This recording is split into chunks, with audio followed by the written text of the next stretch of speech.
সেই গল্পের মধ্যে কি লেখা আছে, একদম যদি কোট আন কোট করে আমি বলি, একদম বই থেকে কি লেখা আছে, কি পড়াচ্ছে আমাদের বাচ্চাদেরকে, আপনি দেখেন। গল্পতে পরিষ্কার লেখা আছে যে একদিন এমন একজনের সঙ্গে পরিচয় হলো যাকে সমাজের সবাই মেয়ে বলে, কিন্তু সে নিজেকে ছেলে বলেই মনে করে। আমার মনে হলো এই মানুষটা আমাদের মতোই মানুষ। এর আগে আরো অনেকগুলো কথা আছে, তার খোলাসা হলো বলতেছে যে একজন বলতেছে যে আমার শরীরে একজন মেয়ের মতো, ওই শরীফা যে মেয়ের মতো আমার শরীর, কিন্তু আমার মন বলতেছে আমি পুরুষ। মন বলতেছে পুরুষ মানে বুঝছেন তো, মানে হলো সে মেয়েদের দিকে টান হয়, তার আকর্ষণ হয়, এই জন্য সে নিজেকে কি দাবি করতেছে, পুরুষ। আবার সে স্বীকার করতেছে আমার শরীরে আগাগোড়া একটা নারী। এবং এই বইয়ে বাচ্চাদের পড়ানো হচ্ছে আমরা যখন জন্মগ্রহণ করি তখন আমাদের শরীরের অবকাঠামো দেখে সমাজ ঠিক করে দেয় কে ছেলে আর কে মেয়ে। বুঝেন, জন্মের পর একটা বাচ্চা শরীরের কাঠামো দেখে আমরা নিরূপণ করে দেই যে এটা ছেলে, এটাকে বলা হচ্ছে আপনার কি জেন্ডার যেন বলা হচ্ছে, সামাজিক জেন্ডার মনে হয় বা এই জাতীয় কিছু। তারা বলতে চাচ্ছে যে না, এর বাইরে কে ছেলে কে মেয়ে এটা তার ব্যাপার। দেখেন, সমাজ ঠিক করে দেওয়ার ব্যাপার না। আমি প্রথম মনে করতাম যে এই ফালতু কথা বলার কোনো যুক্তি আছে?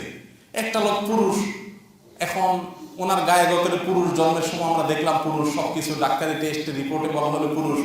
এখন বলছে না, এটা আপনাদের বলার কে, আপনি বলার কে, সে পুরুষ না মহিলা, তারটা সে বলবে পুরুষ না মহিলা বলেন। আমি এক সময় মনে করতাম যে এটা পাগলামি, পরে দেখলাম না, এটা তো সিরিয়াস ইস্যু, পাগলামি না। আমাদের সন্তানদেরকে সমকামী করার জন্য এই ছলছাত্রীর আশ্রয় নেওয়া হয়েছে। গত বছর যেটাকে বইয়ে 23-এর বই এবং 24-এর বই দুইটি আমি কালেক্ট করছি, আমার কাছে আছে। 23-এর বইয়ে যেখানে শরীফার গল্পে ট্রান্সজেন্ডার শব্দ ছিল, এবার সেখানে শুধু ওই শব্দটা ফালে হিজড়া শব্দ বসা হয়েছে। আরো ইন্টারেস্টিং তথ্য আছে, শুনেন। 2023 এবং 24 দোনো সালের বইয়ে 4টা ক্যারেক্টার তুলে দেওয়া হয়েছে, 4জন মানুষের ছবি দিয়ে, রিয়েল মানুষেরা, এটা কোনো কাল্পনিক চরিত্র না, ছবি দেওয়া হয়েছে। তাদের মধ্যে একজন হলো নজরুল ইসলাম ঋতু, আর একজন হলো রানী চৌধুরী, 4 জন আছে। ছোট ছোট লেখা আমি পড়তে কষ্ট হচ্ছে।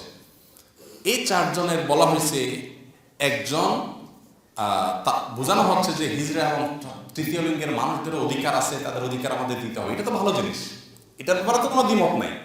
কিন্তু তৃতীয় লিঙ্গের খোলসে, তার খোসার ভিতরে আপনি ট্রান্সজেন্ডার সমকামী ঢুকে দিতেছেন।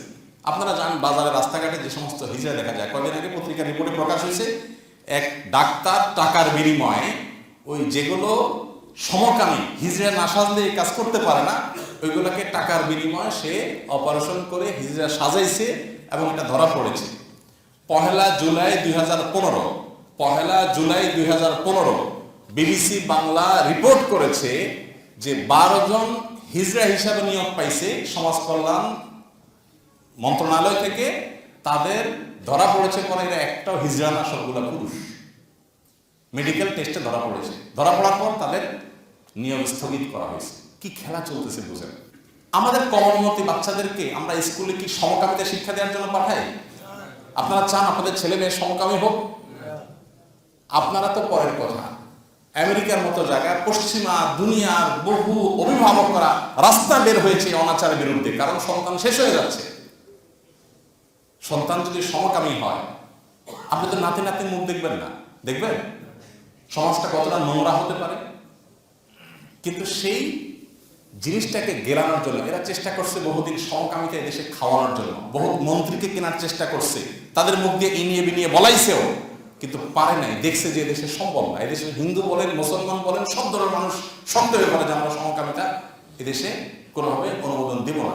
আমাদের সংবিধানে পর্যন্ত 2 বছর কারাদণ্ডের কথা বলা আছে সমকামিতা লিপ্ত হলে। এটা অপরাধ, আমাদের দেশের রাষ্ট্রীয় আইনে, ধর্মীয় আইনে অপরাধ, সর্বসম্মতিক্রমে যেটা অপরাধ, সেটাকে কিছু অসুস্থ মানুষের অধিকারের কথা বলে এই মানবাধিকার শব্দ শুনে আমি নড়ে চড়ে বসি যে বাটপাড়ির একটা বড় হাতিয়ার হলো এই শব্দটা। এই শব্দটা দিয়ে তারা বাটপাড়িটা সবচেয়ে বেশি করে। তারা এই ট্রান্সজেন্ডার নাম দিয়া ওই সমকামিতা দেখছে যে গেলানো যাবে না, তখন ট্রান্সজেন্ডার শব্দটা ঢুকেছে। ট্রান্সজেন্ডার মানে কি? সোজা কথা, গায়ে গতরে পুরুষ, সে বলতেছে আমার পুরুষের দিকে টান, তাহলে আমি এখন নারী। যেহেতু পুরুষের দিকে টান, তাহলে আমি কি? আবার একজন মহিলা গায়ে গতরে মাথাতে পা পর্যন্ত 100% নারী, তার ভিতরে পুরুষত্বের প নেই, কিন্তু সে যদি আরেক নারীর দিকে আকৃষ্ট হয় তখন সে বলবে, ডাইরেক্টর বলতে পারবে না যে হ্যাঁ আমি আরেক নারীর দিকে আকৃষ্ট হই, আমি সমকামী হবো, এটা বলতে মাইর খাবে। তো এই জন্য সে বলবে আমি ট্রান্সজেন্ডার, মানে আমি মনে মনে পুরুষ। তাহলে মনে মনে পুরুষ হলে আরেক মহিলার বিয়ে করতে পারবে। আমার কথা বুঝেন না তারা? এই শরীফার গল্পে গত বছর যেটাকে ট্রান্সজেন্ডার লেখা হয়েছিল, সারা দেশের সর্বস্তরের মানুষের আন্দোলনের মুখে, সমালোচনার মুখে ওই ট্রান্সজেন্ডার শব্দ বাদ দিয়ে শুধু হিজড়া বা তৃতীয় লিঙ্গ শব্দ। শরীফা সেই গল্পের প্যাটার্নটা সেই মহিলাদের মধ্যে পুরুষকে ঢুকাই দেওয়ার একটা চক্রান্ত, হিজড়া বলে, আসলে কিন্তু আদতে কি পুরুষ। এই যে একটা অস্থিরতা তৈরি করে দিতে চাচ্ছে পশ্চিমারা, শত শত কোটি টাকা ঢালতেছে। এদেশে কালভার্ট নাই, এদেশে রাস্তাঘাটের সমস্যা আছে, বহু মানুষ চিকিৎসা মারা যায়, অনেক সমস্যা আছে। এগুলো নিয়ে তাদের এত আন্তরিকতা নেই, এত সিরিয়াসনেস নেই, যত সিরিয়াসনেস ওই ট্রান্সজেন্ডারের বিষ ঢুকাবার জন্য। তো এই যে চারজন চরিত্রের কথা বলা হয়েছে, বইয়ে বাচ্চাদেরকে পড়ানো হচ্ছে, দেখো তারা তৃতীয় লিঙ্গে হিজড়া হয়ে একজন ইউনিয়ন পরিষদের চেয়ারম্যান হয়েছে, আরেকজন বিটিভির কি যেন হয়েছে, গায়ক বা কিছু একটা হয়েছে। ইন্টারেস্টিং বিষয় হলো এদের ব্যাপারে আমরা যাচাই বাছাই করেছি, তিনজনের তথ্য পেয়েছি পত্রিকাতে। পত্রিকাতে তিনজনের তথ্য পেয়েছে, এর ভিতরে ইনসাইডার বাংলাদেশ, এখানকার শিরোনাম দেখেন, ইউনিয়নবাসীদের বন্ধু হয়ে উঠেছেন দেশের প্রথম ট্রান্সজেন্ডার চেয়ারম্যান ঋতু। তাহলে বইয়ে পড়াচ্ছে একই ব্যক্তিকে, বইয়ে বাচ্চাদেরকে পরিচয় করা দিচ্ছে হিজড়া, আসলে লোকটা কি ট্রান্সজেন্ডার। ট্রান্সজেন্ডার মানে বুঝছেন তো, সমকামী। আচ্ছা, বিবিসি বাংলা সমকালের রিপোর্ট বলতেছে বিটিভির তালিকাভুক্ত প্রথম ট্রান্সজেন্ডার নৃত্যশিল্পী রানী। তাহলে এই রানীকে বইয়ে বাচ্চাদেরকে পড়ানো হচ্ছে হিজড়া, আসলে সে কি ট্রান্সজেন্ডার। মূলত এই সমকামিতা প্রতিষ্ঠার জন্যই এই চক্রান্ত।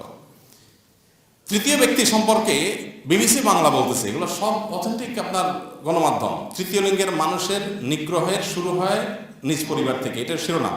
এরপর লিখতেছে, কথাগুলো বলছিলেন ঢাকার প্রথম ধামরায়ের সাম্যে, যিনি একজন রূপান্তরিত নারী। রূপান্তরিত নারী বলছেন তো, ছেলে থেকে উনি কি হয়েছে, মেয়ে হয়েছে। ভাইরা আমার, আপনারা কি অস্থিরতাটা চান? যদি না চান তাহলে সবাইকে প্রতিবাদ করতে হবে। সন্তানকে শিক্ষার নামে কুশিক্ষা আমরা দিতে চাই না।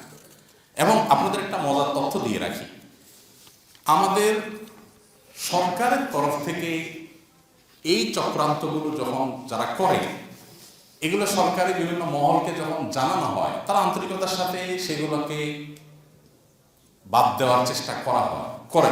এটা বিভিন্ন সময় আমি দেখেছি। বিশেষ করে একটা বিষয় তো না বললেই না, সেটা হলো হিজড়াদের মেডিকেল টেস্টের মাধ্যমে হিজড়া নাকে এটা নিরূপণ করার একটা ব্যবস্থা আমাদের দেশে অনেক আগে থেকে গেছে। ইন্টারেস্টিং বিষয় হলো, বিবিসি বাংলার রিপোর্ট দেখেছি আমি, আরো আমার কাছে বিভিন্ন রিপোর্ট আছে, আজকেই আমি পড়েছি যে জাতীয় মানবাধিকার কমিশন চিঠি লিখেছে সমাজ কল্যাণ মন্ত্রণালয়ের সচিবকে যে হিজড়াদের মেডিকেল টেস্ট তুলে দেওয়া হোক। কেন তুলে দিতে বলছে বুঝছেন? আচ্ছা, ওনাদের যুক্তিটা খোঁজেন। ওনারা বলতেছে যে আমাদের কাছে দুইটা সংগঠন আসছে, এরা কত সূক্ষ্মভাবে কাজ করে। দুইটা সংগঠন আসছে, এই সংগঠন এসে বলছে হিজড়াদের মেডিকেল টেস্টের মাধ্যমে সে যে আসলে হিজড়া এটা নিরূপণ করতে গিয়া তাদেরকে অনেকে যৌন হেনস্থার শিকার করে। তো এটা অমানবিক যে সে কোন লিঙ্গের মানুষ এটা নিরূপণ করার জন্য তার এগুলো চেক করা হবে, এটা অপমান তার জন্য। এগুলো তাদের দাবি। আপনারা যারা একটু খোঁজ খবর রাখেন দেশের বিভিন্ন সেক্টর সম্পর্কে, তারা জানেন বুয়েট, আর্মি, মিডিল ইস্টে চাকরিতে যাওয়ার জন্য কর্মী হিসাবে মেডিকেল টেস্ট করতে হয়। এই মেডিকেল টেস্টগুলোতে কি হয়, 100% ফুল বডি, একটা সুতাও রাখা ছাড়া চেক করা হয়, কি হয় না, ফুল বিবস্ত্র করে। কই, সেখানে তো মানবিকতার প্রশ্ন আসলো না। এখানে আসলো কেন? এখানে আসছে এই জন্য যে থলের বিড়াল বের হয়ে যাবে। যখন ওই যে 1 জুলাই 2015 সাল, তারিখটা মনে রেখেন, বিবিসি বাংলা রিপোর্ট এবং আরো বিভিন্ন গণমাধ্যম রিপোর্ট, যে 12টা হিজড়া সাইজা চাকরি নিতে গেছে, ধরা পড়ছে মেডিকেল টেস্টে তারা একটাও হিজড়া না। এদের সব প্রতারণা। সমকামীদেরকে হিজড়ার নাম দিয়া লেবাস দিয়া সমাজে ব্যাপকভাবে ঢুকাই দিতে চায়। এই জন্য তারা মেডিকেল টেস্টকে ভয় পায়, বলে মেডিকেল টেস্ট করা যাবে না। মেডিকেল টেস্টের নামে নাকি ডাক্তার, নার্স বা কেউ তাদেরকে যৌন হেনস্থা স্বীকার করে। আমার কথা হলো, মাথা ব্যথা হলে কি মাথা কেটে ফেলা সমাধান? যদি যৌন হেনস্থার শিকার হয়, তো যারা স্বীকার করে তাদেরকে আইনের আওতায় আনো, কড়াকড়ি করো, সেখানে সিস্টেম করো যাতে কেউ এটা না হয়। আর চিকিৎসা নিতে গিয়েও তো অনেক নারী, অনেক পুরুষ ডাক্তারের কাছে নিগৃহীত হয়, তাই বলে কি চিকিৎসা বন্ধ করে দিবে? তাহলে মেডিকেল টেস্ট বন্ধ করার জন্য জাতীয় মানবাধিকার কমিশন কিভাবে চিঠি লেখে সমাজ কল্যাণ মন্ত্রণালয়ের সচিবকে? এর মানে হলো তারা চায় এসব চেক টেক বাদ দেন। এবং আপনারা জানেন, সর্বশেষ জনশুমারিতে মানুষের পরিচয় উল্লেখ করতে গিয়ে পুরুষ, মহিলা, তৃতীয় লিঙ্গ, এই তৃতীয় লিঙ্গ এটা কেউ বললেই লিখে ফেলা হয়েছে, এটার জন্য আর কোনো মেডিকেল টেস্ট চাওয়া হয় না। এখন তাদের দাবি হলো যে পুরুষ পুরুষ বললে তার কাছে মেডিকেল টেস্ট করাইতে হয় না, নারী নারীর পরিচয় দিলে টেস্ট করাইতে হয় না, তৃতীয় লিঙ্গের মানুষকে কেন করতে হবে? এটাও তাদের যুক্তি। তৃতীয় লিঙ্গের মানুষের মধ্যে যেহেতু পরিচয় নিয়ে ঝামেলা আছে, সেজন্য তো সেখানে টেস্টের প্রয়োজন। ভাইরা আমার, ষড়যন্ত্রের জাল কত গভীরে এটা আমরা বেশি মানুষ বুঝছি না। হয়তো আপনারা কেউ বলতে পারবেন, হুজুরের বোধহয় মাথাটা নষ্ট হয়ে গেছে, মনে একটু বেশি ফাউল চিন্তা করে। বিশ্বাস করেন, আমি এগুলোর গভীরে যতটা ঢুকেছি, যতটা দেখেছি, আল্লাহর কসম, আপনি যদি একজন সচেতন মানুষ আপনি দেখতেন, আপনি ঠিক থাকতে পারতেন না। কি চলছে, টেস্ট না থাকলে অস্থির হয়ে যাবে দেশে মানুষ। আপনারা এখন রাস্তাঘাটে যেগুলো দেখেন, অনেক তৃতীয় লিঙ্গের মানুষ হিজড়ারা আমাদের কাছে আসে, বলে হুজুর আমি রিয়েল তৃতীয় লিঙ্গ, কিন্তু আমার এখন খাওয়া নাই ওই ফেক সমকামীগুলোর কারণে। ওরা আছে, এদের বিরুদ্ধে আমাদের সতর্ক থাকতে হবে। আপনার বাচ্চা কি পড়ে আপনি এটা খোঁজ খবর রাখেন, এবং আল্লাহ আপনাকে যতটুকু ক্ষমতা দিচ্ছে ততটুকু দিয়ে অন্তত এই ষড়যন্ত্রগুলোর ব্যাপারে একটু সতর্ক থাকেন। নির্বাচনী নানান আলোচনার মধ্যে, নির্বাচনী নানান পরিবেশের মধ্যে তলে তলে এই জিনিসগুলোকে সমাজে ঢুকিয়ে দিচ্ছে পশ্চিমাদের দালালরা। এরা এদেশের শত্রু, এদেশের প্রজন্মের শত্রু, তরুণদের শত্রু, আমাদের শত্রু। আল্লাহ তাআলা এদের সম্পর্কে আমাদেরকে সাবধান থাকার তৌফিক দান করুন। জাযাকুমুল্লাহু খাইরান ওয়া আখিরু দাওয়ানা আলহামদুলিল্লাহ।